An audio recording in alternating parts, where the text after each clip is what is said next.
So ఈ issues ఎప్పుడు కూడా ఆయన రాజకీయ జీవితాన్ని ఎప్పుడు ప్రభావితం చేయలేదనుకుంటా. అంటే మేము దాన్ని అసలు తీసుకొచ్చేవాళ్ళం కదా, పిల్లలు కూడా పెద్ద అవుతున్నారు, వాళ్ళ మైండ్ మళ్ళీ ఎట్లా ఉంటుందో తెలియనిచ్చేవాళ్ళం కదా పిల్లలకు కూడా. బయట ఎవరన్నా చెప్తేనే తెలిసి నన్ను అడిగేవాడు ఇంటికి వచ్చి, ఇట్లా ఇట్లా అని. నేను నవ్వి వదిలేసేదాన్ని.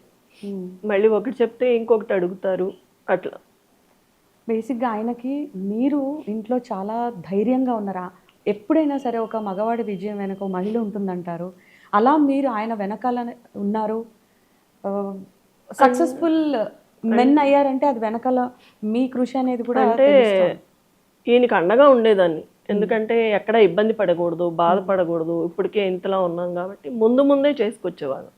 ఈయనకి ఏదన్నా బతుకమ్మ రంజాన్ అయి ఉంటే 1 month బిఫోరే నేను రెడీ చేసి పెట్టేదాన్ని, ఇబ్బంది లేకుండా. అసలు పండగల సమయాల్లో కూడా ఎక్కువగా ప్రజల్లోనే కనిపించేవారు. మరి ఫ్యామిలీతో టైం స్పెండ్ చేసేవారు కాదు. మేము ఎప్పుడు అనుకునేవాళ్ళం కాదు, నాన్న లేరు, ఈయన రాలేదు, పిల్లలు మేము ఎప్పుడు నాన్న అక్కడ ఒక పని మీద ఉన్నారు కాబట్టి, అది అయినాక ఎట్లాగూ మన దగ్గరకు వస్తారు కాబట్టి, వాళ్ళే ముఖ్యం కాబట్టి ఫీల్ అయ్యేవాళ్ళం కాదు మేము. ఎట్లాగూ మన కుటుంబమే అనుకునేవాళ్ళు కాబట్టి దాని గురించి పెద్దగా మేము ఇన్ని క్వశ్చన్ చేసేవాళ్ళం కాదు. అండ్ మేము విన్నాం బతుకమ్మలు అప్పుడు కానివ్వండి, క్రిస్మస్ అప్పుడు కానివ్వండి, రంజాన్ అప్పుడు కానివ్వండి, సమ్ గిఫ్ట్స్ కూడా ఇచ్చేవాళ్ళు అనుకుంటా నియోజకవర్గం. ముందు నుంచి చీరలు ఇచ్చేవాళ్ళు. అది ఎప్పుడైతే పార్టీ స్టార్ట్ చేసిందో అప్పుడు దాన్ని పక్కకు పెట్టేసి గిఫ్ట్లు ఇవ్వటం స్టార్ట్ చేసాము.